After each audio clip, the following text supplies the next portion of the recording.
میں نے آپ کو یہ مسئلہ سمجھایا تھا، جماعت کھڑی ہے، امام صاحب رکوع میں،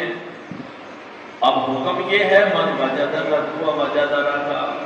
جس کو رکوع مل گیا اس کو رکعت مل گئی، جو رکوع میں شامل ہو جائے گا اس کی رکعت مکمل ہو جائے گا، جو رکوع کے بعد ملے گا اس کو وہ رکعت دوبارہ پڑھنی پڑے گی۔ اب امام صاحب کو پیچھے سے کسی کے چلنے کی قدموں کی آواز آتی،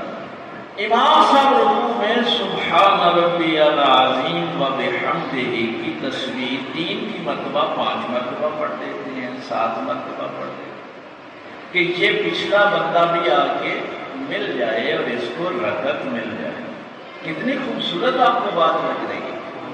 کہ امام صاحب کے دل میں یہ احساس پیدا ہوا کہ یہ جس کے قدموں کی آواز آ رہی ہے نا، یہ بھی رکوع میں مل جائے، میں رکوع تھوڑا سا لمبا کر لیتا ہوں، اللہ کی تسبیح پڑھنی ہے۔ یہاں شریعت کا حکم پتہ کیا کہ جو ہی امام صاحب نے یہ سوچا اور سبحان ربی العظیم 3 سے 5 اور 7 اور یعنی زیادہ مرتبہ اللہ کی تسبیح بیان کی،